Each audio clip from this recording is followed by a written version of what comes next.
Good evening, family. Here we go, baby. Rising into the full moon in Taurus, with the moon conjunct Uranus, in a trine to Pluto at the end of Capricorn, as it is about to move into Aquarius. The future begins soon. Everything is shifting with the moon.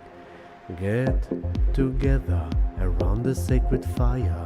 Let's make some good vibration in the air. Show me your names on the screen. Woo! Love stream, baby.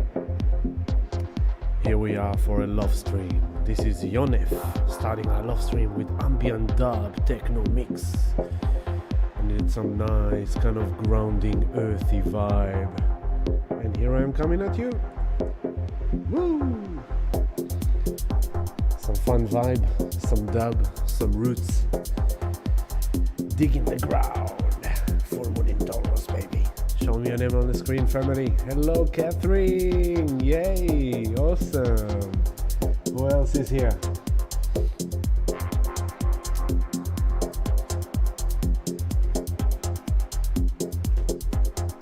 Okay. Hello, Simon. Hands up for all the Bitcoiners in the room. There's Bitcoin breaking all-time high every day. Prophecy is fulfilled as it was promised. Patience pays the one who waits.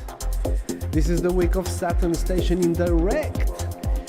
A game of patience, a mastery, a big lessons. Karma is about to click to a new stage.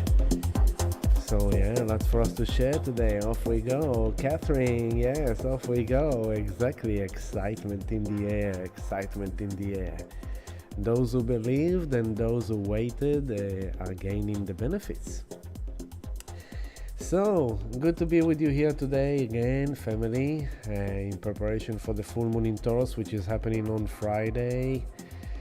I will start by saying love and gratitude to the Patreon community for your ongoing support. Bless your hearts. Thank you so much for being a part of this journey with me, for supporting me and supporting this walk. So thank you very much. If you are not with us on Patreon, feel free to join us, patreon.com/healingdelight. You can join us and be a part of our community. We are chatting every day on Telegram, different topics, crypto and astrology and spirituality and world events, and everything is buzzing. Awesome community. If you wanna support me unconditionally, freely, for no cost, please do me a favor, subscribe to our channel, press like on this movie, it helps a lot, and thank you for doing that. Namaste, Bharat. Party up Bitcoin, exactly. Bring the party up of Bitcoin. There we go. Pump it up, baby. Pump it up. Touching the 90K. Touching the 90K. All right, Breeze. Hello, Breeze. I'm happy to see your name as well. KSE. Hello. Sending love and much looking forward to this download, brother. Thank you. You know, this is the kind of time of the cycle where I have my favorite things happening, where suddenly I get a random phone call from a brother that I didn't hear from for many years. And he listened to me back then with future awareness in 2019, and he called me today to say hello, good day, I've missed you. But he also called to say, Ami, I woke up this morning and I saw Bitcoin and I was just so full of gratitude to you, brother. So thank you so much. It's like it made my day, you know, it lifted me, my spirit, and it's like I'm so happy I could benefit people through that prophecy. So yeah, everything is pumping. The crypto market is pumping. And that's awesome and that's fun, you know, it's nice to see. So, we are coming out of the new moon in Scorpio. We were here for 2 weeks ago, and I'm gonna change the music now to something a bit more calm, which is kind of like 432 hertz. Music for healing at all levels to cuddle us in the background. Beautiful, meditative, time to relax, come down from the party vibe, and let's talk astrology and spirit and see what goes on. We are starting from 12 o'clock on the chart, and you can see I haven't finished my introduction thingy. So I said, please press like on this movie, subscribe to the channel. But on top of that, sound healing meditation tomorrow night, 7 p.m. Awesome, join us. And the second group of this week on Friday at 7 p.m. there's only 3 places left for the full moon in Taurus. So if you want to join us on this Wednesday, tomorrow, or on Friday, 7 p.m., sound healing meditation, raising your vibration, fixing your energy, aligning you, clearing, shifting, sending you home for a beautiful sleep. Come and enjoy it. You forgot to change your Gmail. Ah, Christy. Ah, that's you, sister. Okay, cool. Christy, can you hear me loud and clear this time? I made sure that I follow up your points that you kind of brought to my attention. Now, on top of that, if anyone here don't know what's going on with crypto and Bitcoin and is suddenly realizing, oh my God, I should have gone a long time ago. Oh my God, I really want to get in. I don't know what to do, how to do. Part of my services that I offer coaching for people that are interested to know how to do things right, what to do, what not to do. It's not what to buy, not to buy. It's more like how to use crypto, how to buy, how to store it safely in a wallet, to know all the safety and protection protocols. So if you need me, I'm here for you. You can book a session through the healing booking system. All the details for all the sound healing and private healing sessions and crypto sessions can be found on soundhealingdelight.com, which is right underneath me down here. And that's about announcement. Now, let's get into the chart. We've got a lot to talk about. We are now at the second part of November, coming into the middle. Today we are 12th of November. Okay, we're not in the middle yet, but we're coming into that. And in this coming 2 weeks between now into the new moon, we've got a lot happening. We're going to have this full moon in Taurus, and then we're going to have these minor alignments I'm going to talk about between the personal planets, Venus, Mercury, Mars, and then we're going to have Pluto moves into Aquarius, and that's happening 8 days from today. And then we're going to have Mercury retrograde, which is going to be an interesting Mercury retrograde phase. So there's quite a bit coming down the pipeline for us. And the main thing also is that Saturn is stationing direct. A few hours before the full moon, Saturn goes direct. Yip yip hooray, that's a good thing. That's like, the grandmaster teacher that kind of like kept you in class after the bell went off. It's like everyone ran out. It's like, no, Jimmy, sit down. You're not going. But teacher, it's like, it's the assessment time. It's kind of playtime, lunch. No, you didn't finish your assignment. You need to finish your assignment first. So the teacher holds you in the classroom to make sure you really finish your assignment. You've done what you needed to do. You stood up to your responsibility, and you've done your due diligence, and you've done the right thing, and then you finish that, and then Saturn says, okay, now you can go. So that's kind of how we could feel this shift, which we're not feeling yet, because right now we're in Saturn stationing. And when Saturn is stationing, it's that kind of like you're being held. Things are standing still. Things are kind of like, you need more patience. There's things to be responsible for there. And we're going to talk about it. So let's start from 12 o'clock. Venus just moved into Capricorn. Wow, amazing shift. Venus moved from optimistic and kind of in Sagittarius. She wanted to socialize and party on, and crypto took off, and everything is bringing more profits and abundance, and that's kind of Sagittarius, kind of like good luck and good fortune and expansion, and yay, Venus is going there. And now Venus is moving to Capricorn, and it's interesting because Venus enters Capricorn while Pluto is still in Capricorn, but for the first time in 16 years, we are not going to have Venus conjunct Pluto in Capricorn, which used to be a big boo. So can I hear a hallelujah, baby? Venus is going to meet Pluto in Aquarius, not in Capricorn. So no more Venus conjunct Pluto in Capricorn, but they're traveling together there for the next 8 days. So, and that's like at your 11 o'clock to 12 o'clock on the chart. So now that Venus is in Capricorn, she means business. She had these great ideas in Sagittarius, long distance travel. For me, Venus in Sagittarius, like my family came to visit me. One brother came and gone, and now my mom and my brother are here. Soon enough, I'll call my mom to come and say hello. She's very excited. And it's kind of like that's what Venus in Sagittarius, like long distance travel unites family, friends, going traveling, exploring, but also your finances and your love life, kind of like wanting to go out, to meet, to socialize. Now Venus comes to Capricorn, it's like, okay, now let's get down to business. Bharat, Trishan gave a big hallelujah, baby. Awesome, Trishan, good on you. So Venus in Capricorn is good for us in a way that it will help us focus, kind of like get down to business, take care of business, make the plans, be responsible with finances. This is time of the year when people are starting to plan their summer holiday kind of traveling and activities of where to go and what to do. So families will sit together and work their budget. How much can we afford going away? Like, how long can we go away? How much money we have to spend? Can we spend? Maybe we need to be more responsible and kind of like down to earth about it, and realize that we can't really spend that much this time. And maybe instead of traveling overseas to somewhere, maybe we'll just do like, a few days camping here in Victoria or wherever you live. So this could kind of bring like a sobering, responsible, mature decisions and plannings in regards to finances, into business, into career, into your job, and love life as well. It's kind of like, okay, let's sort this out. Let's take care of stuff and kind of be mature about it all and see what kind of structure we need to give to things.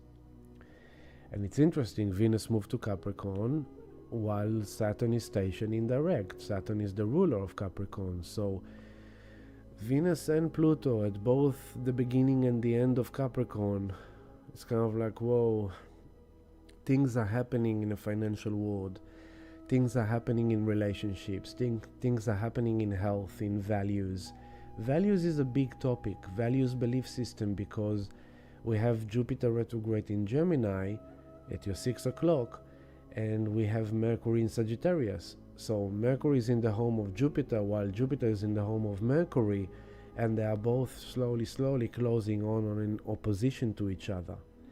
And so that by itself it's kind of like there's a lot to talk about that, which got to do with belief systems and things like that.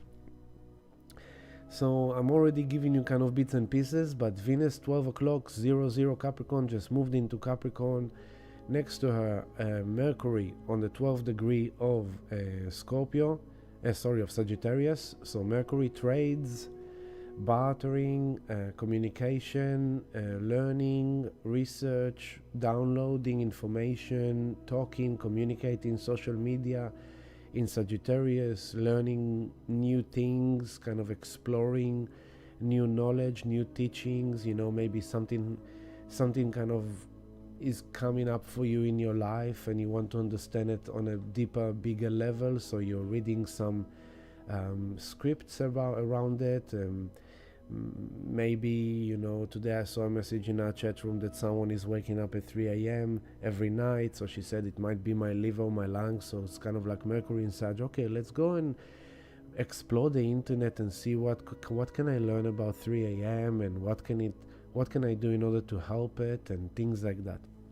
Mercury likes to explore in Sagittarius, big ideas, kind of like, how can I take my trades into a much more abundant place? How can I maximize my profits? How can I trade and barter, and what in my mind, in my thoughts, how can I think bigger? Like, how can I expand my mental state and my thoughts and the way I speak to people? How socializing more, meeting different people from different cultures. That's also Sagittarius. So that's what Mercury is doing there. The Sun at your 1 o'clock is on 20th degree Scorpio, so the final decan of Scorpio. So now the soul expression, the soul light, is traveling through the intense phase of Scorpio, of like really going deeper, really kind of getting into it, really understanding it. What was that? really kind of like looking deep into the soul to kind of see like where can I reclaim my power, reclaim my sexuality, reclaim my money, reclaim my wealth. Scorpio is kind of like big money and hidden money and things around the taboo and traumas and fears. So the souls, we are looking into our traumas, we're looking into our fears, trying to understand how they infected us, while Mercury is doing the journey in Sag, trying to understand how it can expand his mindset. The sun in so Venus the feminine is now in Capricorn, down to business, responsible, mature about things. Mercury in Sagittarius want to expand and to explore a whole new way of thinking and bigger thinking and bigger ideas and kind of like expanding. The sun in Scorpio is looking deep into the skeletons of like, okay, what's disempowering me? Where am I lacking of power, of a sex drive, of a money drive, of what's that fear that blocks me? What's that trauma that blocks me? So that's what they are doing there. While Pluto at the end of Capricorn, final 8 days of those final master degree, 2008 until now. So this is a big thing, that Pluto changing star sign is a big thing. And it means for all of us is like we are at the end of a journey of 16 years of intense learning. But it's even bigger than that. Because, Pluto spends between 15 to 25 years in a star sign. Neptune spends around 7 years in a star sign. No, more than that, 2012, 15 years in a star sign. Uranus spends 7 years in a star sign. And Saturn 3 years in a star sign. And where we are now is that all of them are at the end, as we spoke about many times recently. Pluto, end of Capricorn. Neptune, end of Pisces. Uranus, end of Taurus. And what's going to happen between now and 6 months from now is that Pluto is changing a star sign, Neptune is changing a star sign, Saturn will join Neptune to change a star sign, Uranus is changing a star sign, and Jupiter will change a star sign. We're gonna have like Pluto, Saturn, Neptune, Uranus and Jupiter all changing star signs simultaneously within a matter of months in 2025. That is very, very rare. That doesn't happen every day or decade or century. To have the long-moving, slow-moving planets all changing star signs within a matter of months, it is very auspicious, it is very symbolic, it is massive. Because it means that if usually we have one planet changing a star sign and it's like a change of a tune from this beautiful music into this, so you have that music playing in the background but this one is kicking in because one star sign changed, then think that suddenly now you have 1, 2, 3, 4, 5 big planets changing. Boom. It's a complete different orchestra. It's a complete different symphony. It's a complete different frequency. But so that big change is coming for us next year. But we are in the ending of it now. And to top that up, not only Pluto moves to Aquarius, and then Saturn and Neptune moves into Aries. Saturn and Neptune will be conjunct on the 0 degree of Aries, the initiative degree of the entire zodiac, which makes it even more auspicious and big. So, as I said in the last love streams, we are not turning the corner yet, but once we turn the corner, it's a complete different view. So don't try to rush to get around the corner, because that's not where the treasure of this time. The treasure of this time is to be before turning the corner, to understand what we are turning from, to really finalize and master and just close the deal on this long old vibration way of being, archetype, everything. That's what we need to do now, and that's what we are being forced to do by all these alignments and all this astrology that we are living through in these days. So keep that in mind. We are living in auspicious, massive times of transformation and evolution. It is much bigger than us, and if you think that things are happening too fast, you don't know what's coming yet, because this soundtrack is kind of now, and what's coming in 2025 is this. Where is it? What was that? Where was that?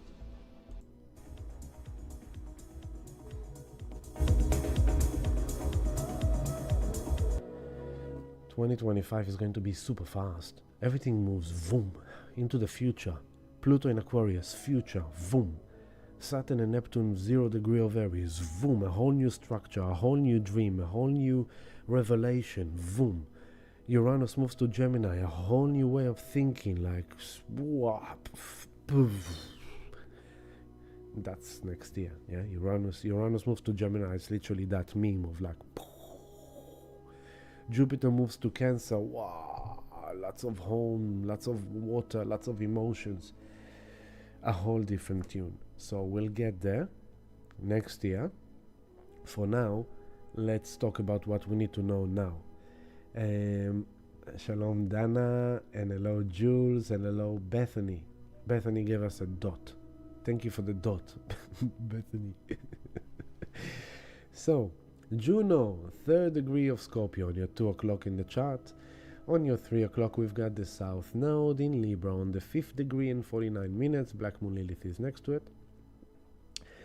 At your 5 o'clock, we've got Mars. Mars entered Leo. Mars is now in Leo. Mars in Leo is really oomphed to kind of like go its way, to express himself, to kind of really with passion and desire to roar and to kind of fight for his kingdom and to live from the heart and to lead from the heart. And it's like the cub becomes the lion king. That Mars comes into Leo. Just a second.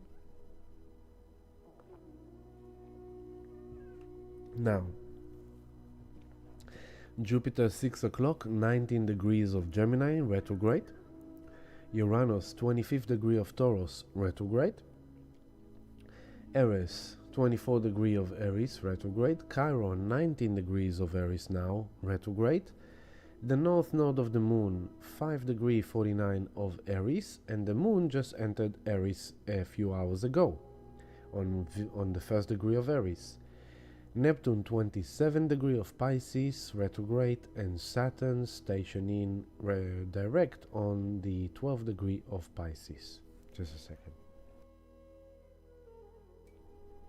So, what does that mean, Ami?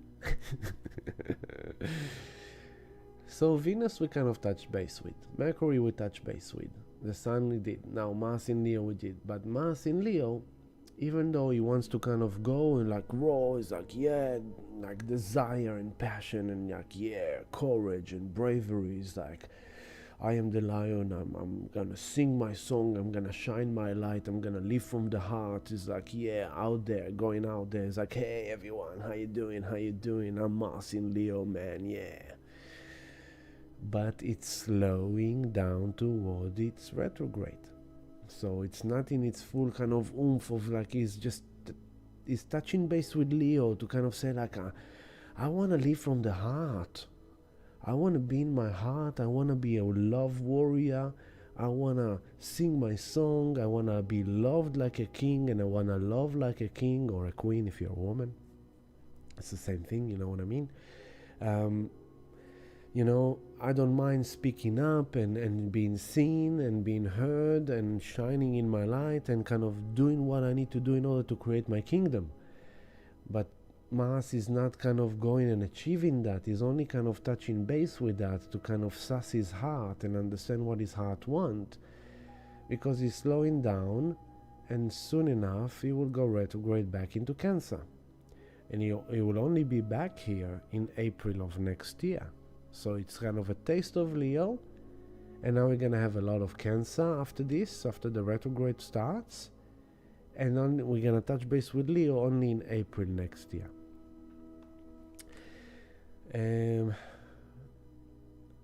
There is this general thing that I wanted to express, which kind of clicked in my mind today as I was kind of pondering about the astrology. All this last year, since January of 23, since middle of 23, we had the nodes moving into Aries and Libra. And we spoke about it a lot. We said like the South Node is the collective, is the past lifetimes, things we brought with us into this life, but we're walking away from. We're walking with what we brought from past lives, but we're ultimately not repeating the same things we've done with that in the past. And that being in Libra means relationships, means fairness, balance, justice, equality. So what we used to think justice is not the same thing. What we used to think fairness is not the same thing. How we look at relationships, it's not the same thing. Who do we value as a partner or as a friend? Not the same thing. How we value our partners, friends, not the same thing. Because the opposition is of the North Node in Aries. And the North Node in Aries is saying like, the future destiny is calling you to focus. Hola, hermano Stefan. The future destiny is calling you to create a new sense of self, a new desire, a new need, a new identity, a new personality, a new direction, a new motive, a new drive. So wherever the North Node is, it's kind of guiding us what the general trend line is. That's the general trend line. It's all about creating this new sense of self. Who rules Aries? Leo. But before I go, not Leo, Mars. Before I go there, I want to continue that thing with the nodes. All throughout the journey of the node in Aries, the North Node, he had to deal with Chiron. And at the beginning of this year, we had a lot of Chiron energy because the North Node was conjunct Chiron. All the planets moved through Chiron at the beginning of the year. And it was really kind of like a lot of wounding processing. Like getting wounded and feeling wounded and thinking wounded and processing your wounded state of self and how unlucky you've been and how things are not how you wanted them to be. It's like it's who you thought you will be, and where you are in life is not where you thought you will be, and your life is not exactly what you thought there will be, and certain people are not what you thought they are, and all these things, and you find yourself in a place that you're processing this wounded sense of self. Chiron in Aries. And the North Node moved on since then, and it's now at the beginning 5 degrees of Aries. And because the nodes are moving backwards from the 29 to the 0. So now that it comes to this final 5 degrees, it's that place of you've been through all this journey with Chiron, processing, and along that time, along the last year, you also had all the rest of things that were happening, which were all a part of that. Now it comes to this thing, it says like, listen, I don't have too much time to waste here. In January of 25, I'm moving to Pisces. So before I'm going to get lost in Pisces to dream with spirit, some new dream, and to kind of connect, spiritualize my life in a whole new way and dream a new dream and disillusion myself, and dream, just communicate with spirit, I need to get this straight. I've been through what I've been through. I've processed that, felt that, dealt with that. Maybe still dealing, still feeling, still thinking that. But the bottom line is, we've got 2 months of the North Node at the beginning of Aries to kick ass, to get it straight. Who are we now? Who do we want to be now? Where do we want to go from here, from now? We know what happened. We know the past with Libra. We know how partners did what they did to us. Friends did what they did to us, reminding you in all this A lot got to do with the general collective thing.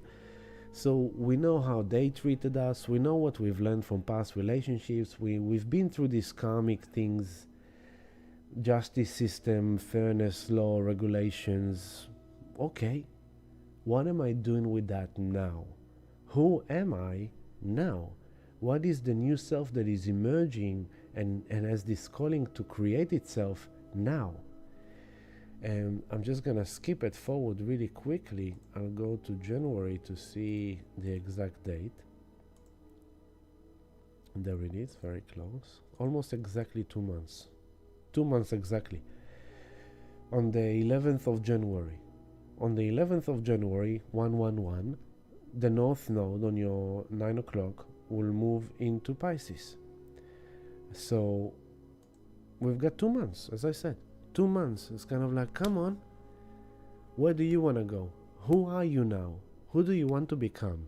What is your new desire? What is your new direction? What is your urge, your impulse now? Now we're going to bring Mars.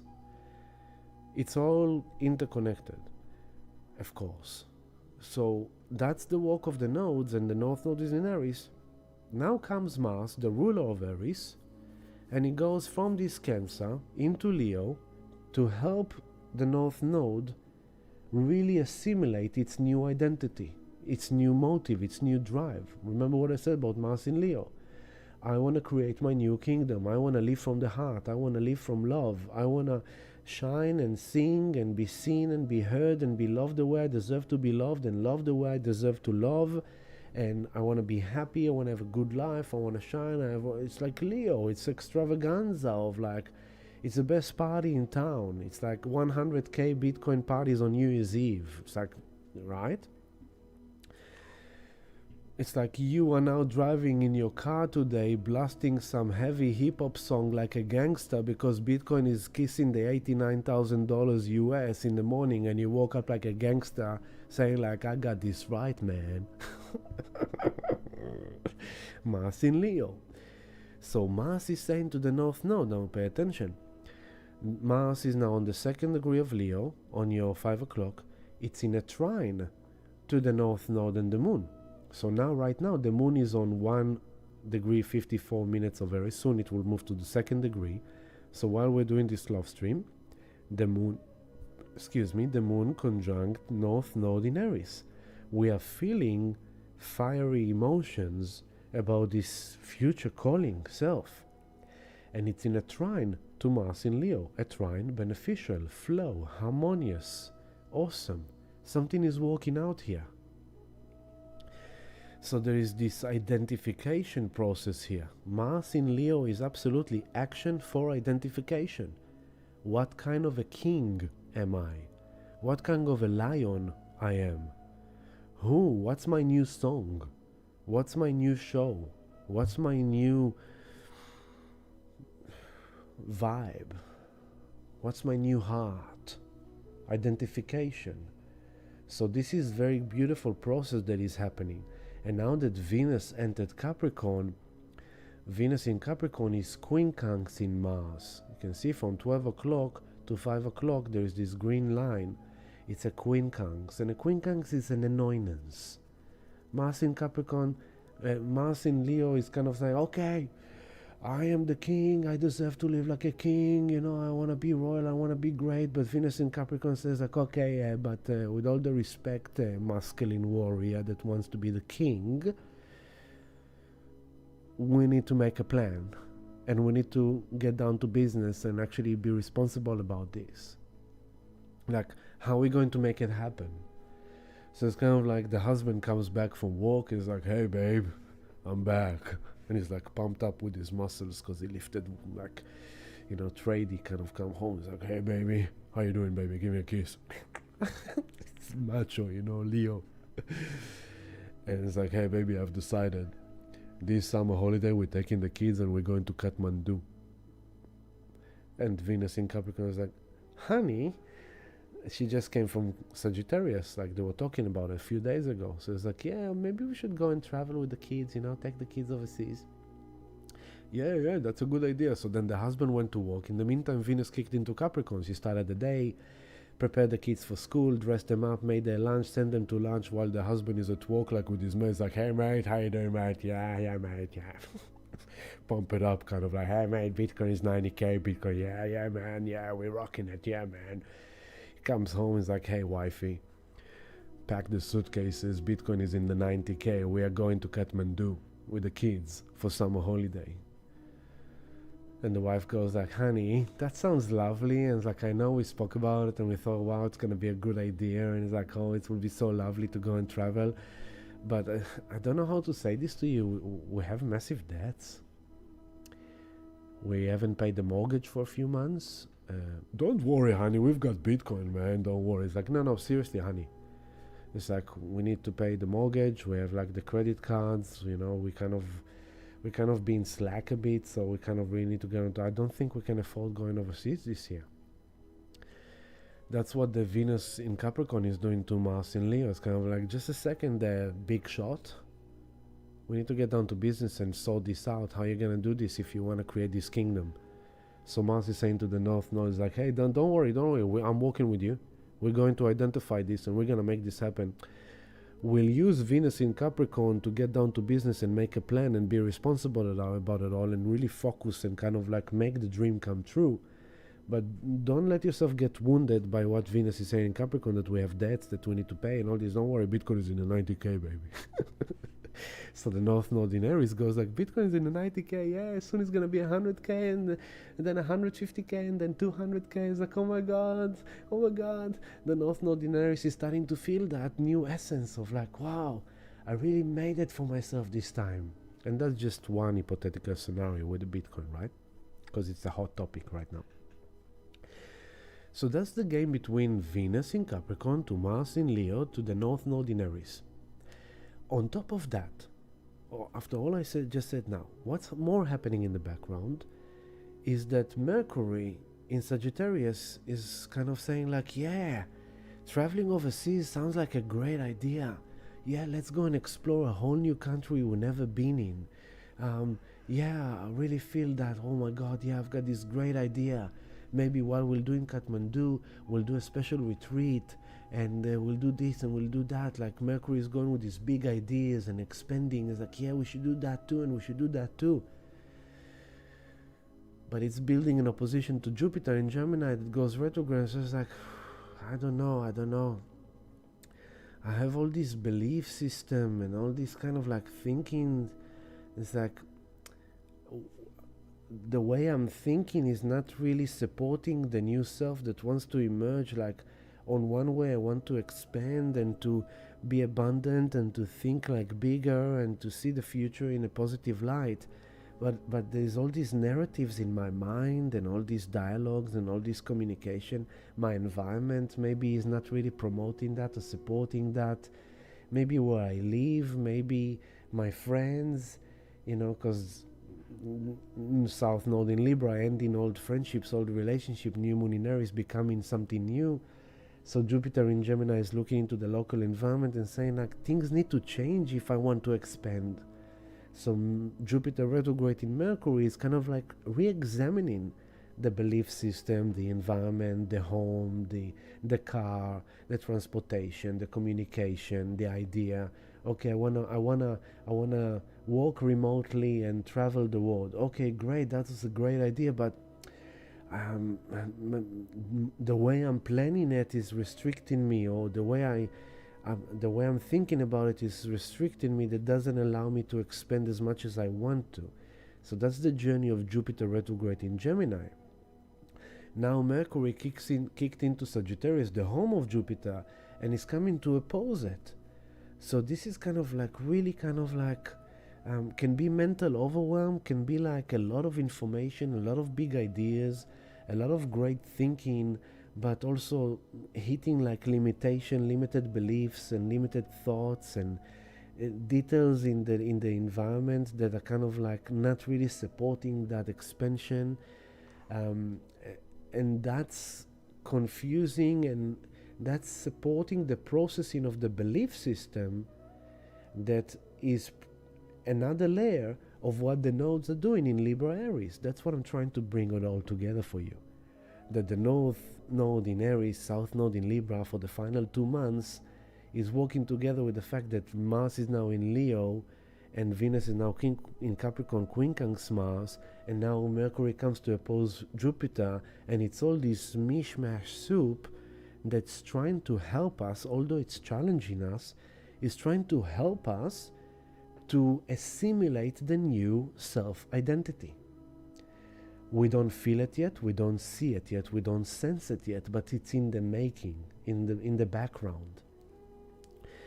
On top of all that Mercury is now coming to oppose Jupiter in this coming week, then later on in November, Mercury will also station retrograde and go retrograde in Sagittarius and will oppose Jupiter again. And then Mercury will go direct and will oppose Jupiter again. And while they are also in opposition, they're also kind of squaring Saturn. And so right now as we speak tonight, Mercury at your 12:30 o'clock at 12 degrees 31 minutes is squaring Saturn on the 12 degrees 42 minutes of Pisces. It is happening exactly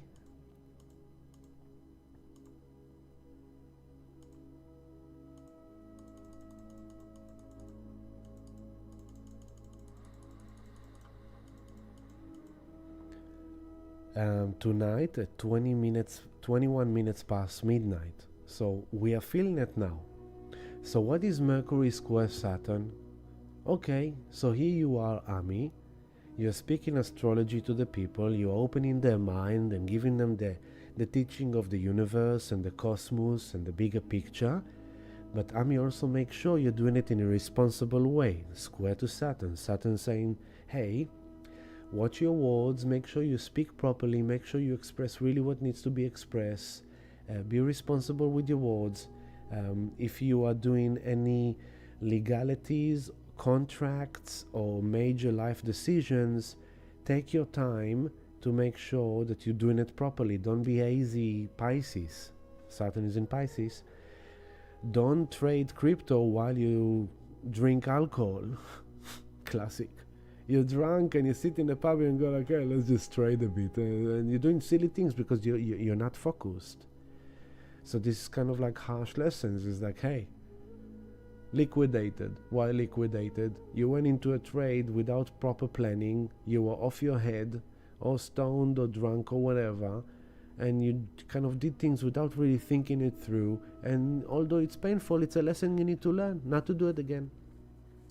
Hey, you signed the contract before you read what you signed on. Seriously, what is this about? Right? And so you told that friend that you're going to come and meet them, not realizing that you had a job appointment, job meeting, and then you had an appointment with the dentist that you completely forgot about. So then you have to cancel that friend and feel shit about it and say, I'm so sorry, and then go to the dentist and be late, and I'm so sorry. Then the dentist tell you, sorry, I can't see you now because it's too late, and I have to see the next client, and by the way, we have to charge you cancellation fee. So now you missed out on the friend, and you missed out on the dentist, and you got a cancellation fee. Classic, right? So when Mercury is kind of squaring Saturn, can also be like Mercury mental, Saturn depression in Pisces. Loneliness, melancholy, depression, kind of like negative thinking. Everyone's having Bitcoin. Everyone's having fun with Bitcoin in 90k, and I don't have any Bitcoin. I'm such a loser. And things like that. And so we need to kind of pay attention to our mind and to just remind ourselves, sometimes if you're feeling low and out of it and have a bit of a down day, remind yourself, these too shall pass. In the meantime, be responsible to yourself, to your health, to your spirituality. Be in your spiritual integrity. Be in spiritual service to yourself. Hold space for yourself and guide your mind. Saturn in Pisces, station in direct, square into Mercury in Sagittarius. Guide your mind to remember the spiritual natural law of the universe, that all is happening in divine order and everything is for you. So don't worry about it and don't be too upset, and just try to practice positive thinking, which was part of the keys of the new moon in Scorpio. Practice positive thinking and just practice due diligence if you're dealing with major decisions, and if you can sit on that decision for another day or two, so be it, or seek professional advice if you need to make some decisions that professional advice could help you with, for example. That's what's happening tonight and today. So the nodes connected to Mars, because Mars rules Aries, where the North Node is. Mars quincunx by Venus, that just moved into Capricorn. Mercury will oppose Jupiter, which challenges the belief system in order to help us to expand beyond the belief system of the past, which is, although it was good, it's limiting us.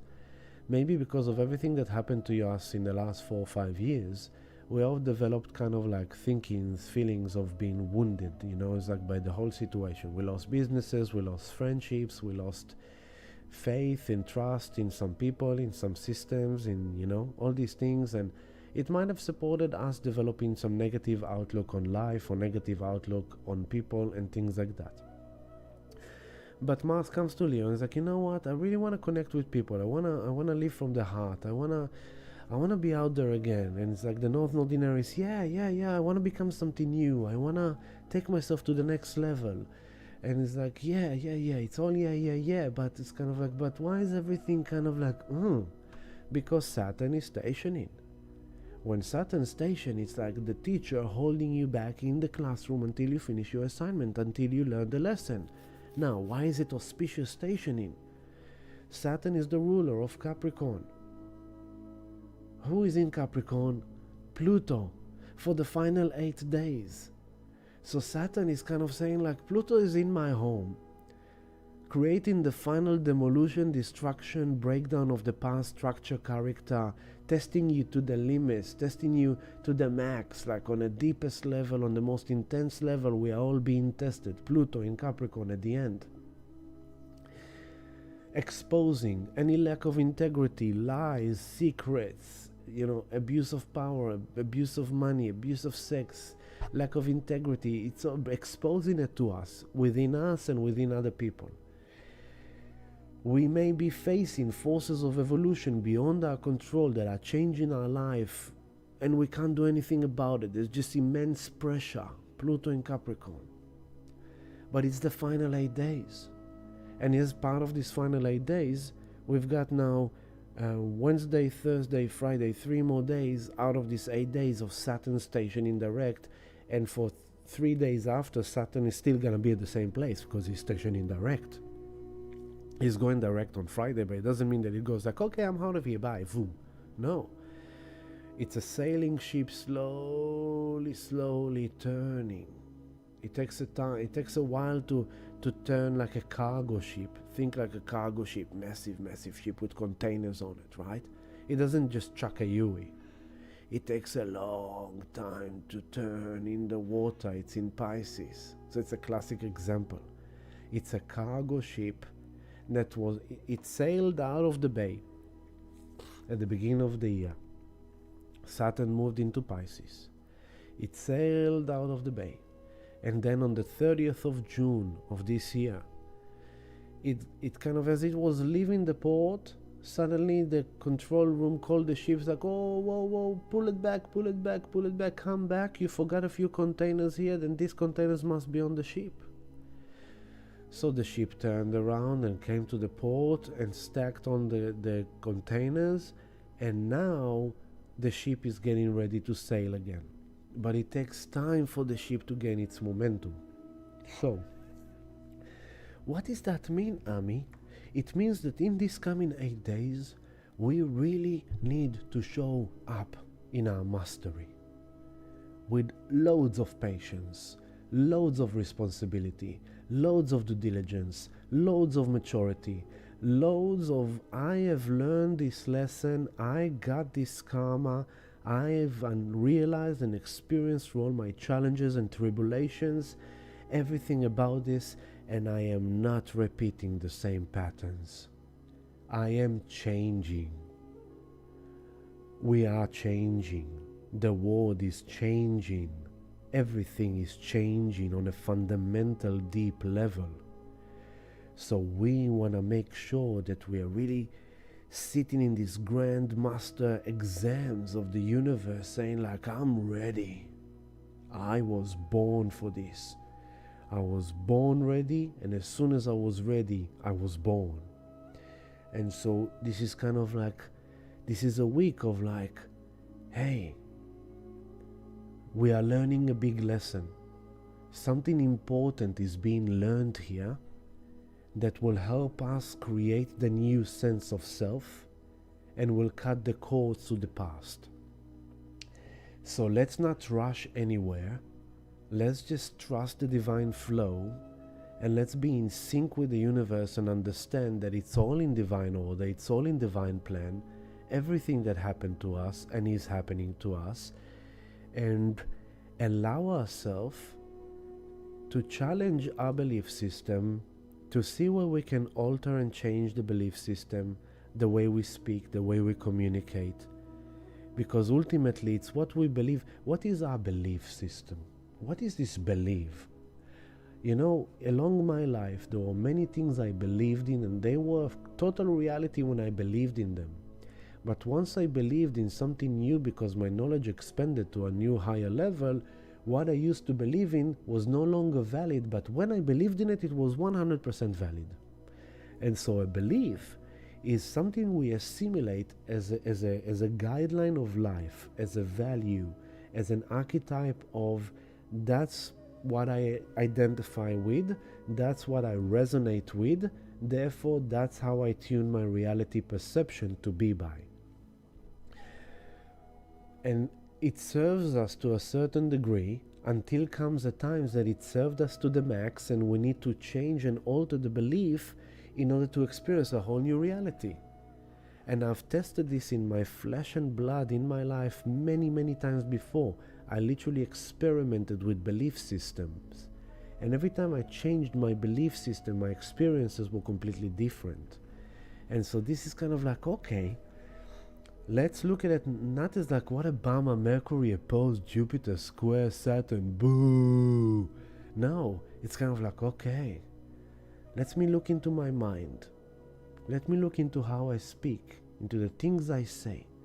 Outside of me and inside of me, my narratives, my nuances. Where are they limiting me?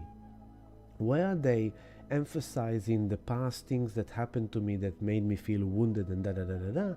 And how can I liberate myself from them by creating new narratives and change my belief system, although I won't be fully believing in them 100% yet because I'm just assimilating a new belief system.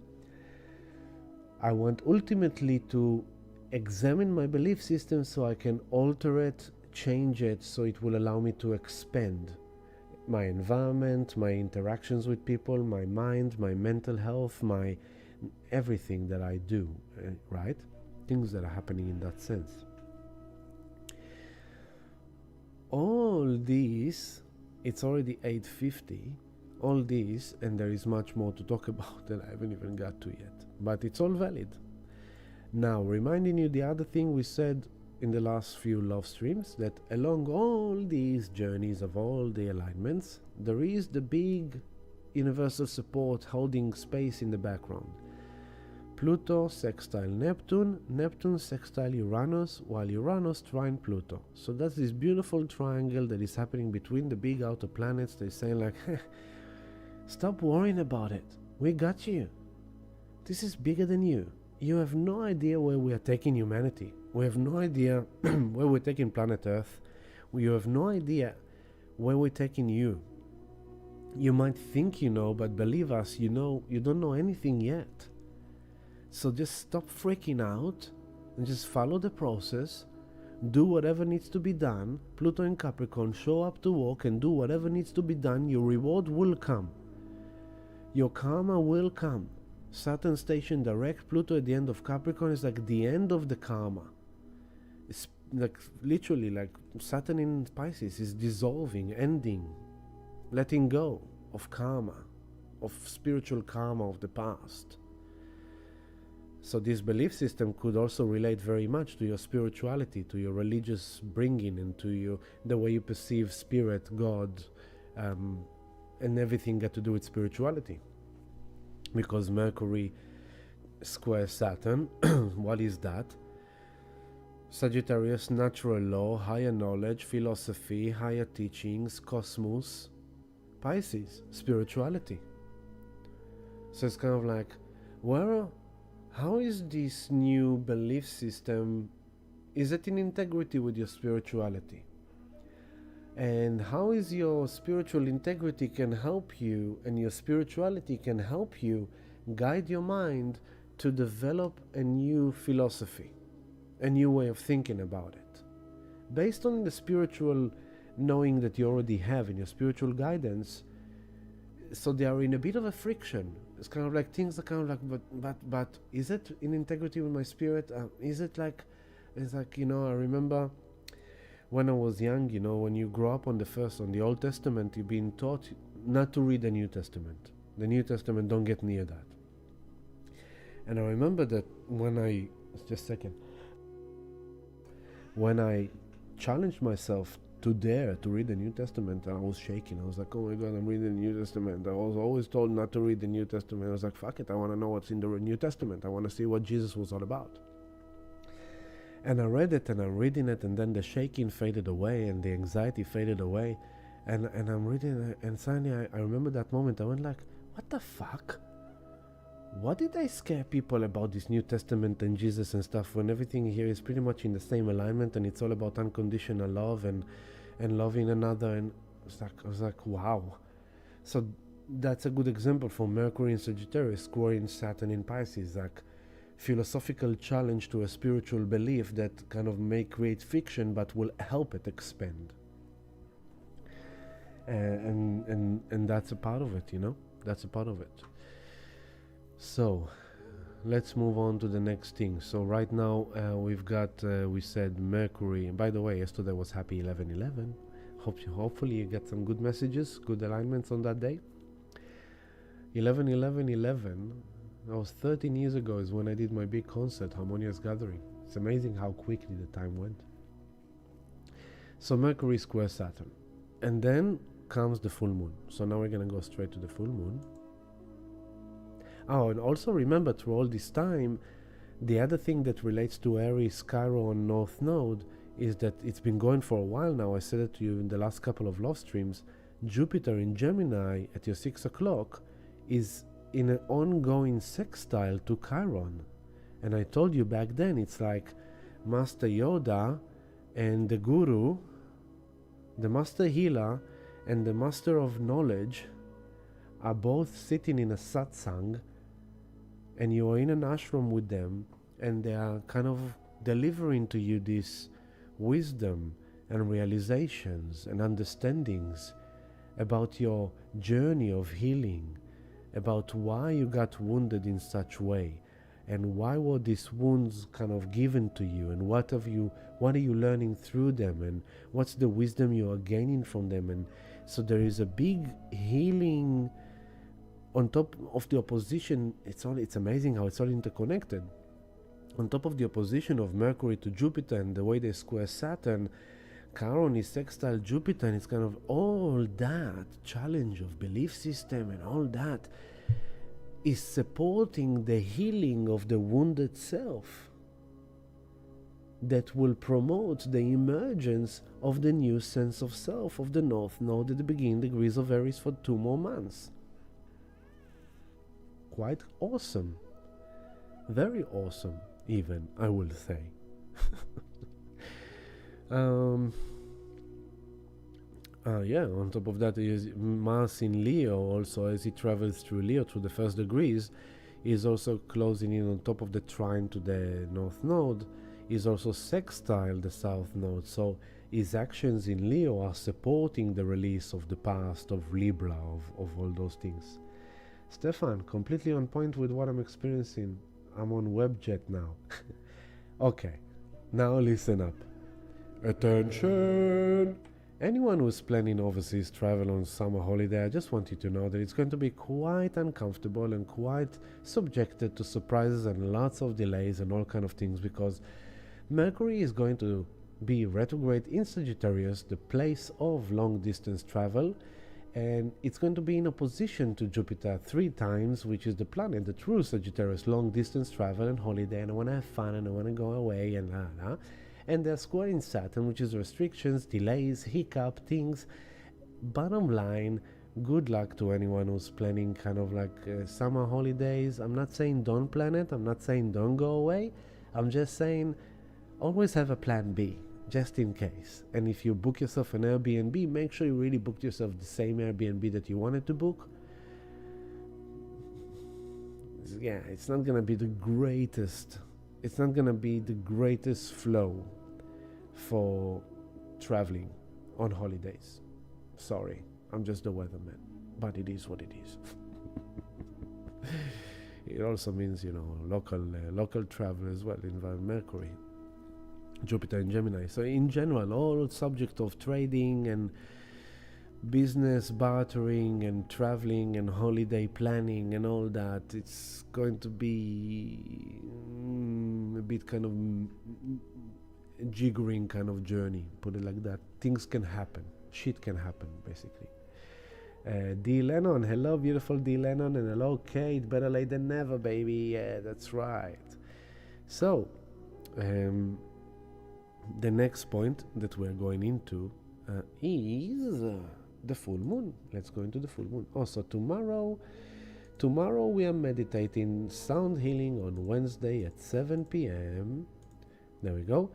Sound healing on Wednesday at 7 p.m. tomorrow. No, this is, what am I doing? This is Tuesday. Let's go Wednesday. There you go. This is the chart for Wednesday, 7 p.m. sound healing meditation. And we've got that moon conjunct Chiron. Moon will be in Aries, conjunct Chiron. We are feeling this Aries, this wounded sense of self. But all the other positive things are happening in the background, as I told you. Venus quincunx Mars, so Venus is kind of like let's kind of really get down to earth about it all and be practical about it, while Mars is doing its thing with the North Node, and Saturn is really stationing to go to his direct 2 days away from the full moon, and we are rising into the full moon as well. So Wednesday 7 p.m. gonna be awesome. If you want to come and heal and reflect and meditate to make sense of it all, come and join me. And then comes then comes Friday. And on Friday, there we go. First thing that is happening on Friday is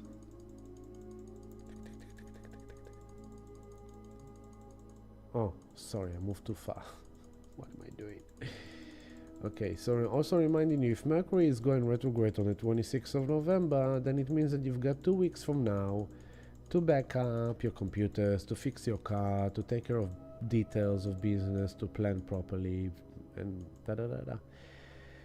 Friday at 1:21 a.m., which is Thursday night, 1:21 a.m., Saturn is stationing direct in Pisces. Awesome. So now Saturn is joining Pluto in direct motion. So as you can see, as in the last few years, every year it happens the similar way. From the middle of the year, we're starting to get the retrograde season kicking in. And as we get to the end of the year, slowly, planet by planet are moving direct. So Pluto went direct last month, now Saturn goes direct. Next one will be Neptune. So Saturn stationed direct on Thursday night. As the moon is rising into the full moon, she's already in Taurus after being with Chiron, and the moon is traveling on to oppose the sun on the 24th degree of Taurus. And that is happening exactly on Saturday 8:27 a.m. So Saturday morning we're waking up to a full moon in Taurus, as you can see on your 7 o'clock. The moon 24 degree of Taurus, the sun 24 degree of Scorpio. And what is the moon doing? The moon is conjunct Uranus. Wow. What does that mean? Oops, suddenly, unexpected, shock. What? Where did that come from? What? I didn't expect that to happen. Wow, that's a surprise. Oh my god, that's shocking. Oh, what? I can't believe it. No, no way. Seriously? Yo, what does that mean? What? We're breaking up? Oh, what? What? There was like a pump in the market? Oh, what? There was a dump in the market? Or, oh my god, I can't believe that just happened. That friend, God forbid, yeah, that friend had an accident. Oh my god, I can't believe it. Wow. Seriously, I just met this man, I just met this woman. Oh my god, this is quite interesting. I wasn't expecting to meet a man or woman, whatever you want to meet. So I hope I managed to explain to you through this demonstration that Moon conjunct Uranus on the full moon means shocking surprises, unexpected. Suddenly things happen in Taurus, in love life, in relationship, in finance, in safety, in stability, in love, in sex, in pleasures, in homeland, security. So it's a full moon in Taurus, conjunct Uranus. Very interesting because what Uranus rules is Aquarius. This is happening on the 16th of November. A full moon in Aquarius, a full moon in Taurus, conjunct Uranus, the ruler of Aquarius, in a trine to Pluto at the end of Capricorn, as Pluto is 4 days away from moving into Aquarius, ruled by Uranus. So there is a full moon here, which is interconnected with the Aquarian vibration, with Uranian vibration, and it's kind of like we are feeling this. And I know for some people this might be kind of like shocking bad, trauma, breakup, separation, a loss. But I actually feel it as a positive full moon because we are dealing with the end of Pluto in Capricorn, because we are 4 days away from Pluto goes into Aquarius. Just because. But also because of all the rest. The nodes in the final 2 months in Aries Libra, and the Pluto sextile Neptune, sextile Uranus, trine Pluto, that is holding space for it all. And so it might be uncomfortable, it might be kind of like out there, but I ultimately feel that like a full moon is a release. It's the letting go, it's the clearing. And it's in Taurus. Let go of your stubbornness. Let go of your mold. Let go of the familiar. This is how I eat. This is how I live my life. This is my routine. Because Uranus is in Taurus, zapping his ass for the last 7 years. Goes like bzz, bzz, bzz, bzz, since 2018. So Uranus is kind of like, hey Taurus, I've come to change everything about you. It's like Taurus doesn't like change. Taurus likes things to stay the same. Taurus likes routine. Taurus likes to feel safe and stable by knowing what it's doing, how it's doing it. He's got the food that he likes. He lives in the home that he likes. He worked a lot on making his home a safe, nurturing, loving place. He made sure that he built his business in a safe, responsible way, that he doesn't overspend, he save money, he doesn't kind of he doesn't risk people or himself. He's doing everything in a responsible, safe way. He's loving, he's kind, he's generous, he's making sure that people are comfortable, that he is comfortable or she is comfortable. When they make love on a sacred way, sensual way. It's not like Scorpio, let's just get it going. It's Taurus, it's sensual. I'm not putting down the Scorpios, and I'm not putting up the Taurus. Although I'm a Taurian, it doesn't mean I'm just promoting myself, the Taurus side, and dabbing on the Scorpio side. I'm just saying from what it is, I'm doing the responsible thing. Mercury square Saturn. I'm just like, hey, Scorpios, I love you, man. My sun is Scorpio. So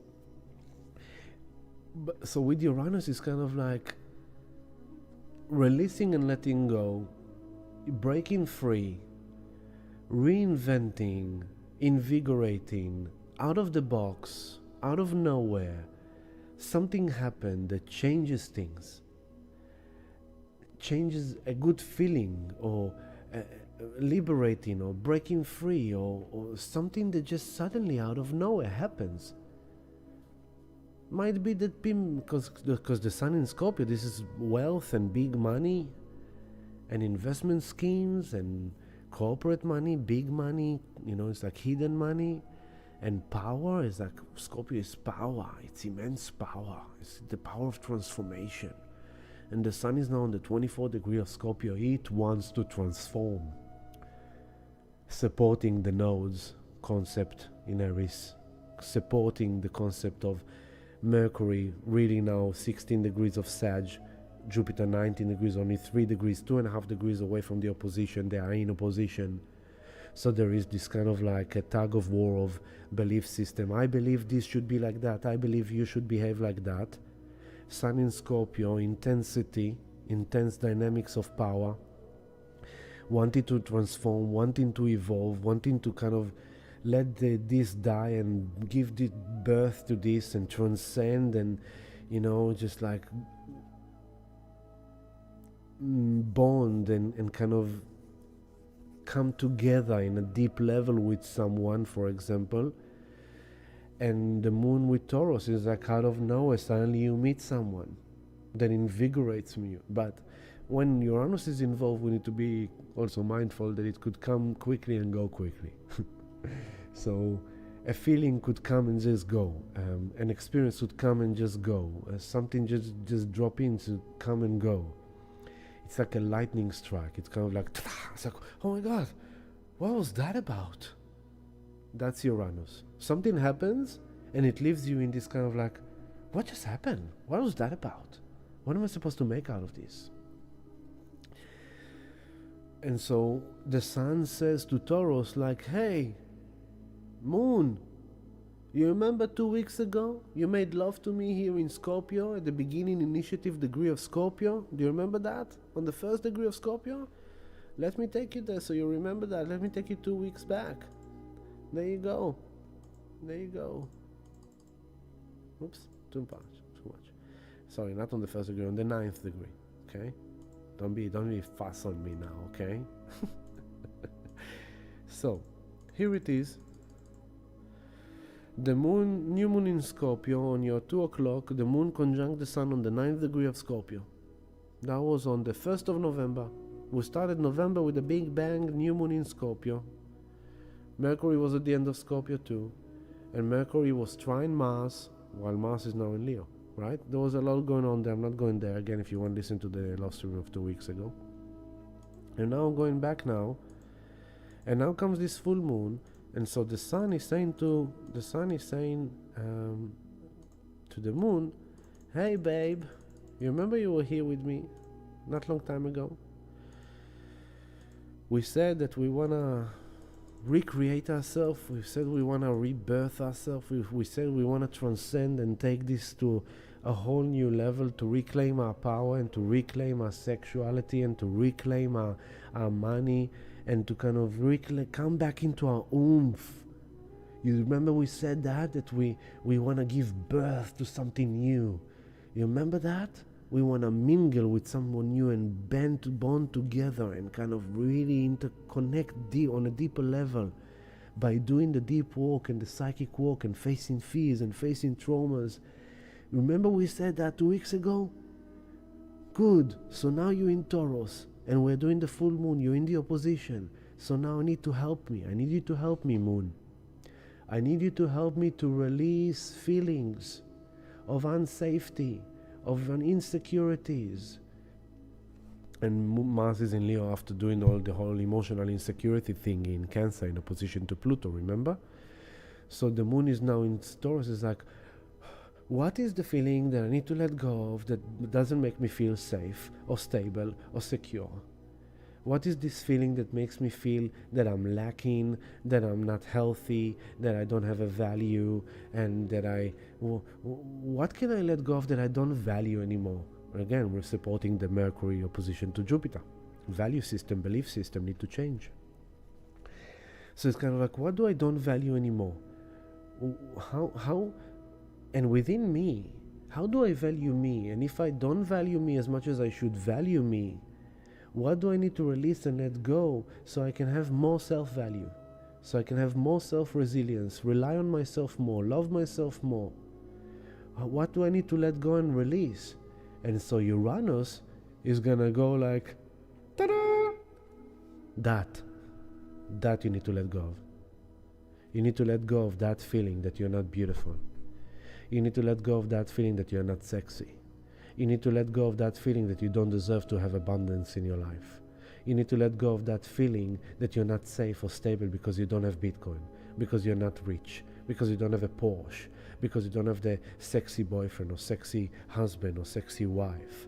You need to let go of that feeling that you have no value and people don't value you. You need to let go of the feeling that if you don't have home, and if you don't have money, and if you don't have a partner, then it's not a safe place for you to be, and you're not secure. You need to let go of that bullshit. You need to let go of that because it hurts you. It slows you down, and you need to let go of your stubbornness. You need to let go of that bad habit. That bad habit keeps you stuck. That routine screws you. You know, you want to look good, you want to be healthy, so you want to go to gym, but you never really wake up in the morning to go to gym because you're going too late, because you're looking on Twitter until 2 or 3 o'clock in the morning, and then you're too tired to wake up to gym in the morning. Well, it's time to change that routine. It's time to go to sleep earlier so you can wake up earlier and go to gym, feel good about yourself, look good, improve your health, improve your outgoing, your look and everything about you, feel more sexy, feel more beautiful, and Bob is your uncle and Sandra is your auntie. As simple as that. You need to let go of that feeling that you don't have money, that you're not safe and secure financially. Yes, you don't have $100,000 to buy Bitcoin. Okay, cool, but guess what? If you put $5 this week, and $5 next week, and $5 every week, sooner or later you will start accumulating Bitcoin, and although it will be much less than Michael Saylor, you will still have a bit of something that will give you that feeling of good fortune. So, if God gave you a peanut, you can do something with that peanut. Don't look at the neighbor that has a banana tree because you have a peanut. That peanut, you plant it in the soil and you grow peanuts. And so you have a lot of peanuts. And then you can sell the peanuts. And out of the peanuts, you can also make peanut butter. So then you sell peanuts and you sell peanut butter. And now from the peanuts that you grow on your tree, you planted more and now you have more trees. So you sell even more peanuts and you make even more peanut butter. Now you begin to export peanut because it's a boutique peanut butter made in Australia by someone who really loves peanuts, and someone in Japan really loves it and becomes hot on Instagram, goes viral, and suddenly you're making $1 million out of peanuts. Where did that story came from? Do not ask me, but it just came. So, Uranus in Taurus conjunct the moon. It's a full moon that has potentially some anxiety in it, potentially some nervous feelings about it, or maybe we embody, Taurus is embodiment, so we embody feelings that are maybe restless, maybe nervous system activity, maybe, trauma triggers are activated in the body in order for us to release and let go. But this full moon, and then by the way, a day after the full moon, the sun will move into the 25th degree and will oppose Uranus. So first comes the moon and feels Uranus, whatever it does to us, and then the day after, the sun moves ahead and opposes Uranus, and suddenly the soul is fully facing something. So take this weekend, Friday, Saturday, Sunday. By Monday night, you know exactly what by Monday morning, you know exactly what this full moon is about for you. Put it like that. Yeah, and expect the unexpected. You might think, okay, wow, maybe that means that Bitcoin is going to be $100,000, and suddenly Bitcoin dumps to 70. You don't know, a pump is like, everything can happen. You may think like, oh, that's it, Bitcoin has been going up for quite some time now, it's probably going to go down for correction now, maybe I should sell and take some profits now while it's still in the 89, 90k. Yeah, okay, so let's sell some now. And then you kind of wait, because it's been, it's been ongoing for quite some time now that the Bitcoin community is saying like laserize until 100k. So a lot of eyes of crypto Bitcoin is looking at the 100k as a long multi-year target. So yes, there will be a sell pressure on the 100k, but because so many people expecting that to happen on the 100k, people might even put like shorting positions on the 100k and whatever. And yes, maybe there will be a certain dump, but maybe there will be a God candle. What if this full moon in Taurus is a God candle full moon? What is a God candle, Ami? A God candle is a candle of $10,000 to $20,000 in a day. Boom! Followed by another one. Boom! and so it's like, hey, Scorpio, Taurus. Scorpio, wealth, big money. Taurus, investments, finance, economy. So something might happen in economy, in finance, in Bitcoin. That's why I always say hodl is the best way. You buy, you put it in your cold storage, in your hardware wallet, and you just forget about it. Just let it rest. Let it be. Don't disturb the king. Mars in Leo. Don't disturb the king. Now, this full moon in Taurus, on top of the fact that it's moon conjunct Uranus, they're also trining Pluto. So that's why I think it's a positive one. Because whatever is happening there on the full moon in Taurus, which is ultimately will be like a feeling of liberation, breaking free, because that's the other side of Uranus, right?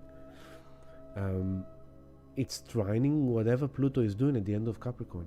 So it's supporting, it's harmonious, it's flowing with that fundamental change of evolution, that who we used to be and our responsibilities and duties of the past, which we've been reviewing all these Saturn retrograde since June until now, is the time we've been reviewing our responsibilities, our karma payoff kind of concept, balancing itself, duties, responsibilities, due diligence. We had to kind of face some hard challenges, tests, and we had to kind of face them and walk with them and do the hard work and show up and be responsible.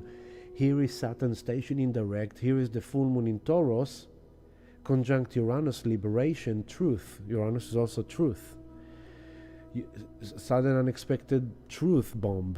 Boom. Oh my God, what an epiphany. Oh my God, revelation. Oh my God, I wasn't expecting that. Wow. Suddenly something boom, like that. And that is supporting the Pluto at the end of Capricorn, that final degree, kind of final master degree exams of like, okay, this is the end of it. Liberation. We have been liberated from that karma. Capricorn ruled by Saturn, and if Saturn is stationed in direct, it means that the energy of Capricorn is very heightened, and because Pluto is in Capricorn, is kind of blasting Saturn with energy, so there's a lot of karmic events happening this week. Very karmic events. Spiritually guided, divinely guided by big higher forces. Karma is paying off, and suddenly something happening here. And it's like the full moon is also, the moon and Uranus are also sextile Neptune, so there's this kind of like divine support for that. There is this spirit is supporting this process. So whatever happens to you, good or bad, you need to know that spirit is supporting this process, and it will help you kind of like spiritualize the matters and have compassion for yourself and others and love for yourself and others. And then the trine to Pluto is kind of like, yeah, you're no longer behaving in the same way you used to behave. You have learned the lessons you've been learning throughout all these years. Wow. Congratulations, Pluto says. Because coming to this, we came from a position of Mars to Pluto, which is kind of like emotional Cancer Mars to Pluto Capricorn. I know you're afraid, I know you're scared, but don't cry on me now. Don't be googie on me now. Control your emotions. Do not react from an emotional state. Because you're upset, this is how you behave, and then you behave like that, and then that creates shitstorm in your life. Well, didn't you learn enough? Stop reacting like that. What do you mean? But that's who I am. No, that's who you make yourself be. It's not who you are. You are more than that. So now, if you stop reacting like that and change the way you react emotionally to things that are happening in your life. Instead of being insecure about it, just grow up and kind of fix it up inside of you. And by that, you're showing me that you're doing this maturity, practical kind of concept of Pluto and Capricorn.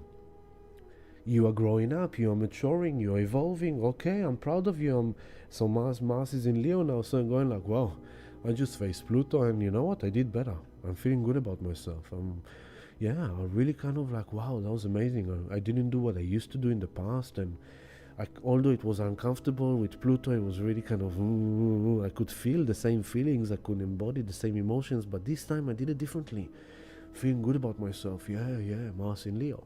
So now Pluto comes on this full moon saying, hey guys, I'm leaving Capricorn for good, forever, for the next 235 years. I'm not going to be in Capricorn again. I'm going in for 19 and almost 20 years in Aquarius now. So I am now going to trine the full moon in Taurus, because the moon conjunct Uranus, the ruler of Aquarius. So it's a breaking free, liberating, freeing space for me when I enter Aquarius to blast into the new future. Wow, amazing. So whatever happens to you, trust it. And with Uranus, the main thing is to be flexible. Just improvise. Just walk with whatever you got. You've got a problem, don't get stuck with the problem. Try to find a solution. Try to be the maverick. Try to think outside of the box, you know. You got a cramp in your muscle, okay, stretch it out, baby. Nothing happened, just stretch. You've got a nerve pain, okay, take some tissue salt maybe. Drink water, touch grass, put your feet on the earth, ground, do a stretch. Maybe a bath with magnesium. Do something that can help you with that. Be flexible. Okay, someone called and out of nowhere dropped a truth bomb on you. Okay, you don't have to react. Take time. Process. Take space. Process. Wow, you're doing really good. Good on you, mate. You just broke free out of a pattern. Awesome. So, I like this full moon in Taurus. On top of the fact that I'm a Taurian, I like this full moon in Taurus. It's really, really cool. And the cool thing about this full moon in Taurus is that it will be in the new moon in Taurus in April, when Mars is going to be in a similar place here in Leo, free to move direct. So whatever is also going to happen on this full moon is not gonna be fully resolved on the masculine Mars archetype until the new moon in Taurus in April, in which Mars is direct and getting into Leo and moving out of shadow. Really cool. And also Mars opposition to Pluto in April on the with the new moon in Taurus. So here we are on the full moon in Taurus, November. 6 months from now, we will have the new moon in Taurus, birthing the new Taurus archetypes. And by that time, in January, so Mars going retrograde very soon. Mars will oppose Pluto second time in January, go back to Cancer. Then Mars will move direct and will oppose Pluto for the third time in Leo Aquarius in April around the new moon in Taurus. So realize that whatever is happening for us now, I said it in the last few months, I'm looking forward to many things, but there is a very big end of March, April coming up. Massive eclipses, massive alignments, super bombastic, big shifts. And so that will be kind of around the corner. That March, April, kind of like we're starting to turn around the corner. We're not fully around it yet, but we're starting to turn. So I just wanted to correlate this full moon with the Mars in Leo and this full moon in Taurus trining Pluto. It's coming after the first opposition of Mars and Pluto. So now the full moon comes, trine Pluto, as Mars is already in Leo. And then on the new moon 6 months from now in Taurus, Mars will be in a similar position, exactly, almost similar. I think it will be on the 4th or 5th degree of Leo, the final opposition to Pluto. Very cool. Remember that for the next coming months. Other than that, Alex, hello. Yes, exciting, overall exciting. A lot of movement, a lot of shifts, you know. Every time there will be challenges, of course, but overall we are now gonna get a lot of kind of things now. We're moving into the direct phase, right? So slowly everything will go direct. We're moving into the new year and things are blasting fast. 2025 is going to be a very fast, impactful. A lot is going to happen very, very quick, very rapid. And I'm talking about like not just in our personal life, you know, AI and robotics and space travel and aliens and out of space events and the solar flares and sunspots and solar kind of cosmic information, cosmic knowledge, advancement of technology, Pluto into Aquarius, communities, decentralization, cryptocurrency, all got to do with technology. The sun is gonna be like this exponential kind of boom. Pluto into Aquarius. It's like it's coming to the first 0 degree and like boom. And it will be interesting to see when Pluto goes into 0 Aquarius what kind of crisis it will bring, because that's what usually happens on the first initiative degree, this kind of crisis coming to attention. And the first time that Pluto moved into Aquarius in March last year, he moved into 0 and then came back. Within that week that Pluto moved to Aquarius, that was when ChatGPT was launched. So the whole AI search engines and all that was initiated as soon as Pluto kicked into Aquarius. And it moved really fast. By now you have 6, 7, 8 different companies developing different AIs and robotics now, Elon Musk and the driverless cars and space travel now, talking about Occupy Mars, and it's gonna happen very fast. And we can't fully comprehend the futuristic new world that is emerging, but in a few years from now we'll be living like, and they will be like, oh, how did this just happen suddenly? Well, how? When you remove a suppression ingredient from the system, you are liberating innovation. You are liberating humanity to become what it was designed to be, an innovative, creative creatures that thinks with the universe, in resonance with the universe, co-creating with creation. And there's a lot of inventives, there's a lot of inventions, but they have been suppressed. So think that the whole concept of free energy, Tesla already did that 100 years ago. Free energy and flying cars and driverless cars and robotics and AI.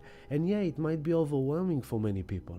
But the bottom line, everyone was overwhelmed by a mobile phone 20 years ago. My father was one of the first one that had the block mobile phone. He was sitting with this kind of the block one, I don't know if you remember them. And people thought he was crazy because they saw him parking on the side of the road talking on the phone. They thought it was crazy. And here we are now, you know, it's like 20 years later and everyone has mobiles, young and adults, you know. So in the same way, 5 years from now, robots in the household is like a mobile phone in your hand right now. Flying cars is something that is no longer, whoa, man. Oh yeah, flying cars, yeah, for sure. When am I gonna get one? Traveling to space is almost like traveling to Bali or going on an overseas trip to Brazil or whatever. That's the future that is coming. But there's going to be a lot of good things about it, right? With Uranus rules Aquarius in Taurus, is now seeding the whole plasma therapy, radiotherapy, frequency, sound healing, frequencies of light and sound to heal, to grow food, agriculture, resources, clean the water, tune water, health. Everything is brewing. There's a lot of inventions happening and it's brewing and growing. And there will be more and more stem cells therapy. And you know, I for quite some time now I'm processing the fact is like they could take a sample of your DNA and do a 3D printing of your liver. You no longer need to wait for kidney 3-5 years.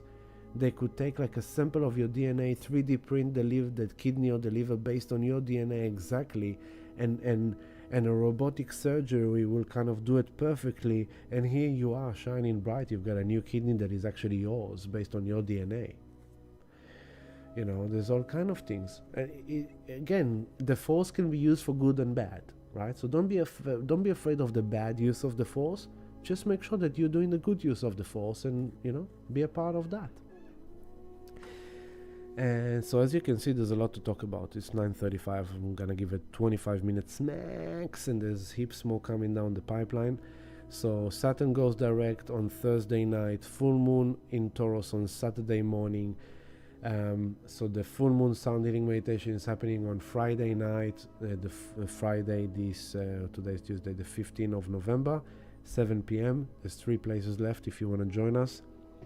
And then the day after, the sun will oppose Uranus exactly. So I'm going to take it a day forward. By the way, with Uranus as well, always could be like weather events, earthquakes, volcanoes, things like that could happen as well when the sun is opposing Uranus. Taurus, Mother Earth, Uranus, immense power, intense, suddenly out of nowhere. Just putting out there as well, agriculture, things like that as well. The sun will be in exact opposition to Uranus on there we go, on Sunday 17th of November, 1:33 p.m. Melbourne time. Remember, all the times are Melbourne time. That's where I am, adjusted to your location on the earth. So Sunday 17th of November, 1:30 midday of Sunday. The sun in direct opposition to Uranus, and this is again sudden unexpected things happening. Be flexible and just kind of like go with the flow, be inventive. It also means that this is kind of post the full moon, like literally a day after the full moon. So whatever you release and let go of in the full moon, and whatever emotional process you go through, Sun opposed Uranus, you suddenly get the epiphany, you suddenly get the realization. Uranus is the higher mind, and it's the higher truth. Suddenly you get channeled kind of understanding message, something clicks in and you're really getting what it's about, and oh my God, that kind of a thing. And then the next thing that is happening is that in the background, Mercury building that opposition to Jupiter. By Sunday, Jupiter moved to the 18th degree of Sagittarius, and the moon is, Gemini, and the moon is in Gemini already, and the moon will conjunct Jupiter. Just a second, we'll take it to the exact time. This is quite an interesting ingredient as well, that on top of the fact that Mercury is building the opposition, something beat me, Mercury is building the opposition to Jupiter. So it's like post the full moon. So the moon comes through Chiron before the full moon. The moon comes through Chiron, sextile to Jupiter, and while Mercury is square Saturn. So there's a challenge here that comes challenging us, and the moon is in Chiron, kind of feeling the wounding around it. It's sextile Jupiter, so it's kind of like there's a process of like, I don't want to feel this anymore. I want to feel better. I want to kind of like heal this shit. I want to think about it in a new way. How can I process it mentally, Jupiter in Gemini, in a new way that could benefit me emotionally to feel more healed from that? And the moon comes, and then comes to the full moon, and it's conjunct Uranus, an opposition to the sun, and they trine Pluto, and the sextile Neptune, and suddenly there is something happening that creates a breakthrough, creates a break free, creates a release, creates something unexpected, sudden, shocking surprise. Something is happening.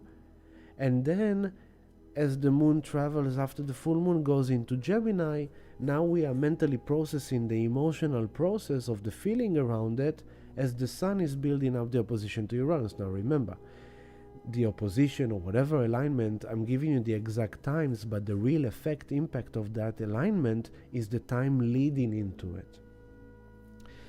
And so it's not just when the sun will oppose Uranus exactly. So sun is opposing Uranus, and as the sun is opposing Uranus, and the soul is really experiencing something out there we have sun in Taurus, in Scorpio, like we are feeling it intensely, deeply, on a deeper level as well. It's something intense we are processing as we experience a sudden unexpected event in our physical reality, Taurus, in our family, relationships, love, things like that. And this is the birthday of Mali. Hey, happy birthday, Mali! Mali is turning 13 on this day, the 18th, and it's like, so it's like, hey, good feelings, good things are happening, and the moon comes together with Jupiter in Gemini, in opposition to Mercury. So the emotional process coming into the mental place of Gemini to process, and it's in direct opposition to Gemini, that there is kind of like, I just worked on releasing and letting go of that heaviness, of that kind of like burdens, of that da-da-da-da-da-da-da. And here I am with Jupiter in Gemini, and we might feel overwhelmed mentally. There might be a lot of information coming through. There might be a lot of socializing. There might be a lot of communication. It might be a lot. And it's kind of like, and Mercury in Sag is kind of like, oh my God, the mind is running all directions at once, kind of trying to process everything. So for this opposition with the Mercury to Jupiter post the full moon in Taurus conjunct Uranus, I will say the mantra, silence is the way of the wise man.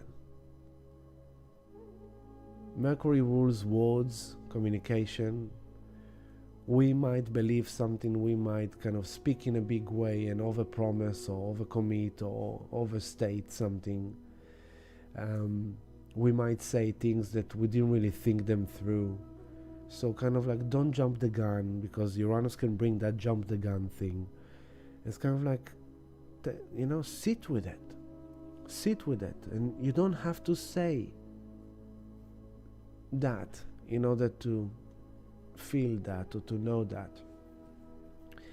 I will say just be mindful, because the opposition is kind of like there's like people fighting on social media over philosophical, religious, faithful belief system, because something shocking happened in reality that caused a turmoil in the collective. For example, something happens in the world on this weekend, and there is a rattle, and there's a lot of social media. Jupiter opposed Mercury, Sag, Gemini.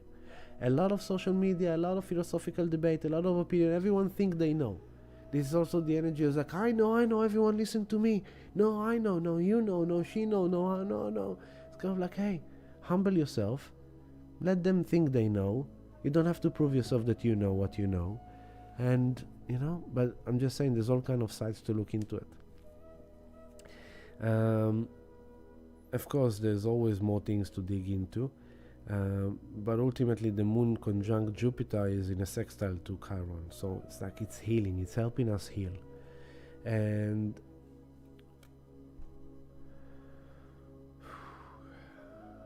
Mercury is trining Chiron, so it's promoting, there's a lot of this, whatever is going to happen, there's a lot of it is actually positive and good and flowing towards the healing, towards the breakthrough, towards the break free, towards the good feeling. So it's kind of like, hey, what about allowing yourself to feel good?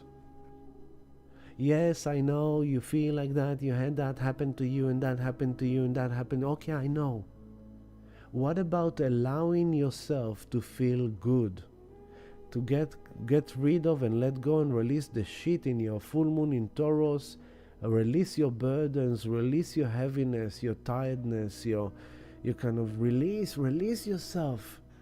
If you're stuck in a mud swamp, release yourself from it and just allow yourself to feel good. Get out there, meet some people, mingle around, go and explore new places, go and explore new people.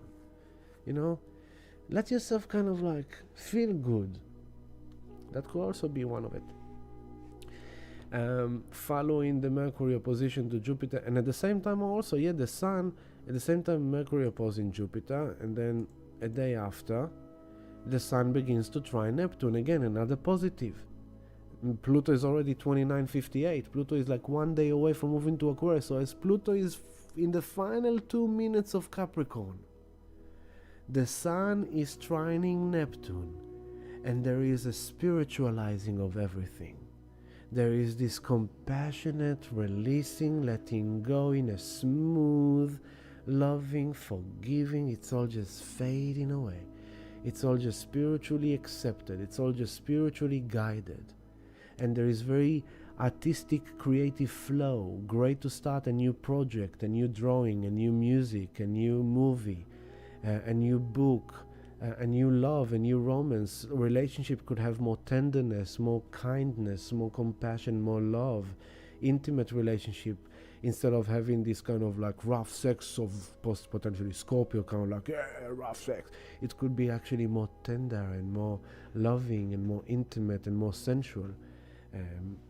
Just as another example, Sun trines Neptune, as Pluto is literally in its final hours in Capricorn, and the exact trine of Sun to Neptune is on Tuesday, next Tuesday, the 19th of November, 1:06 p.m.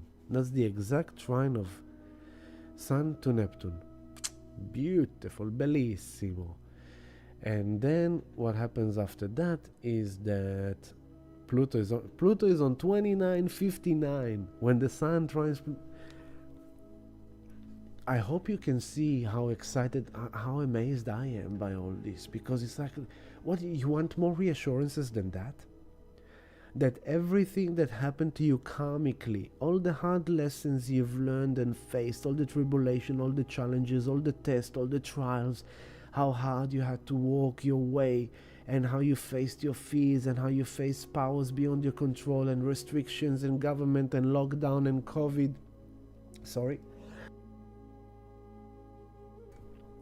And face masks, and injections, and alienation, and condemnation, and financial crisis in 2008 until 2009, and everything that happened since then. Think 2018 now, all the things you've been through. We are coming to the final hours. 29:59 Pluto in Capricorn, the end of the 16 years. And the Sun in Scorpio, ruled by Pluto, is trining Neptune.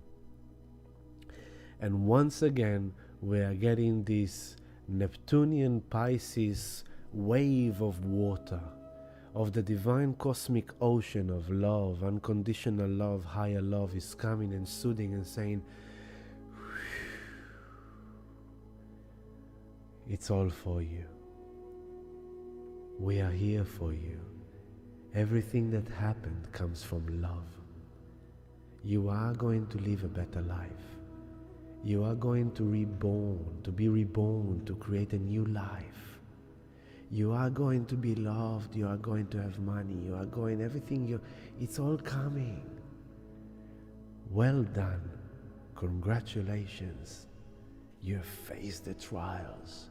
You have faced your challenges.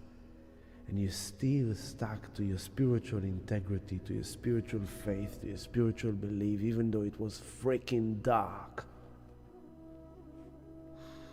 You felt helpless. You felt powerless.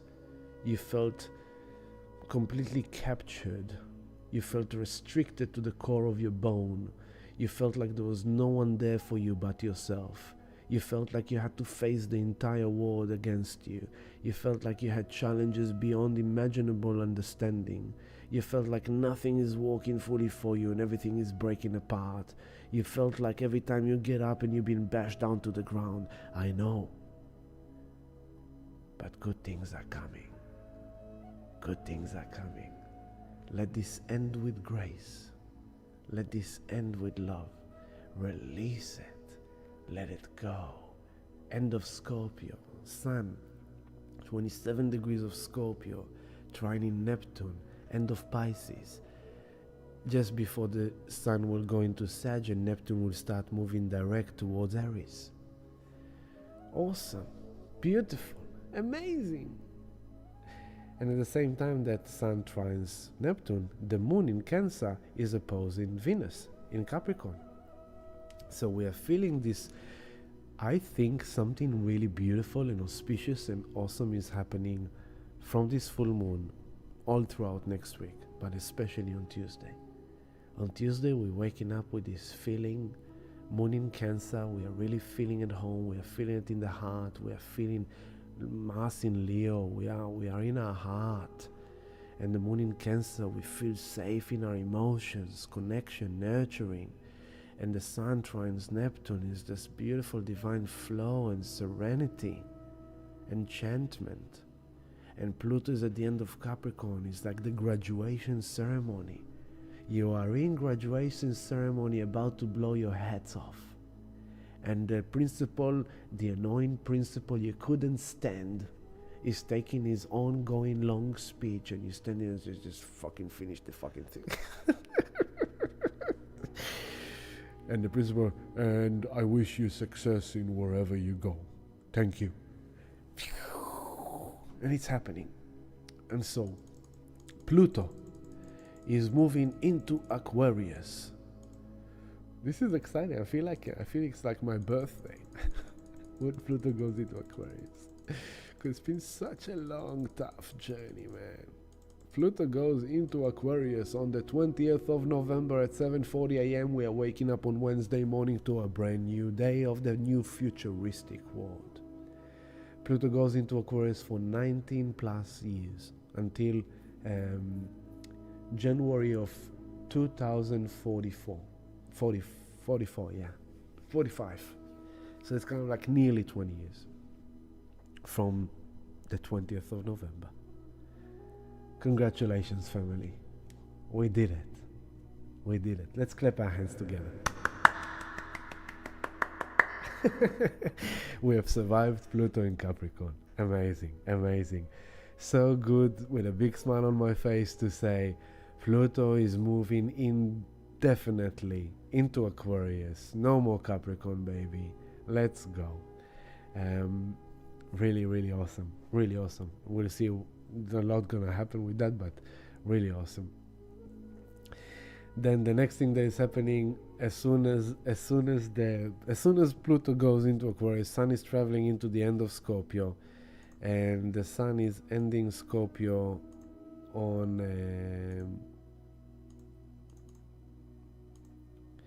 the Sun is ending Scorpio, is moving to Sagittarius on, you see how much is going on? And this is just next Friday, not this Friday, next Friday. The Sun goes into Sagittarius on Friday the 22nd of November. And what does the Sun, as soon as it goes into Sagittarius, what is it doing? Sextile Pluto. So Pluto just moved to Aquarius, and then the Sun comes into Sagittarius, into a place of being optimistic and expansion and exploring.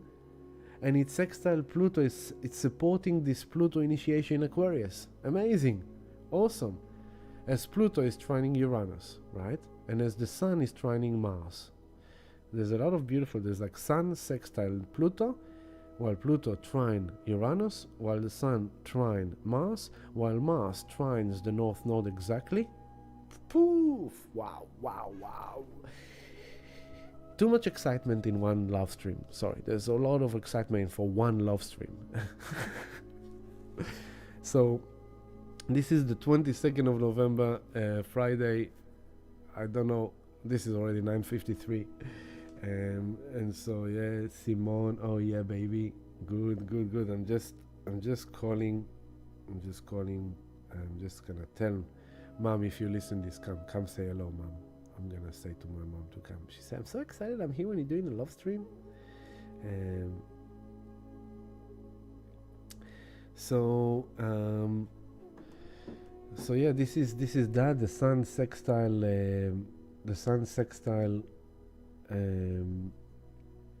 Sun sextile Pluto as Sun moves to Sagittarius, and then we're starting Sagittarius season on the 22nd of November, Friday. Okay. And the next thing that is happening after that is Mercury, and then Mercury is stationing retrograde. As soon as the Sun goes into Sagittarius, it's going to be an interesting Sagittarius season. As soon as the Sun goes into Sagittarius, Mercury is stationing. And now I will come. My mom is coming to say hello. So here is my mom. There you go. Say hello to everyone, Mom. Shalom. She's very happy to be here. Mom on the love stream. Yeah, awesome. Yeah, she's very excited. So now you get to see my mom and I. Yeah, love you, Mama. So yeah, we're coming to the end of this love stream, and as I'm ending this love stream, I can see messages of liquidations in the market because there's a kind of volatility there. And hey, brother Ben, love you, and yeah, thank you for the love. Yeah, it's nice to have my mom around, you know. Family, nourish the roots, a bit of love from the roots.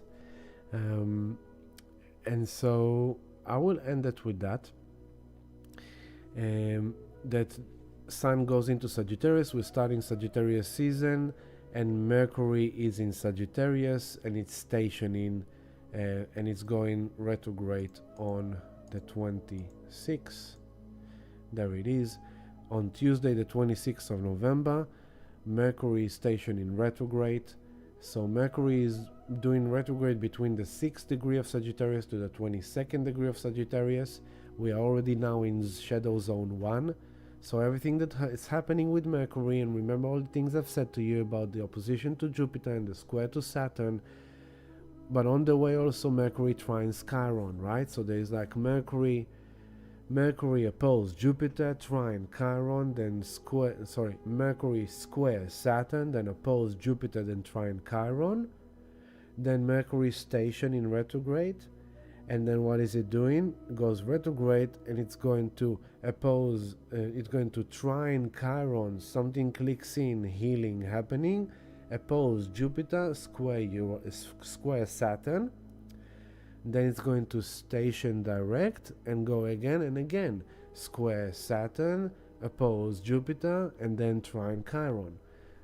So, and all of that is supporting the final 2 months of the nodes in Aries, Libra. Okay, and so what we're seeing in the market right now, by the way, there's a current kind of sudden dump suddenly in the market, and what we can see right now is that this is the Mercury square Saturn. Due diligence in the market, as we said, that's how it happens basically.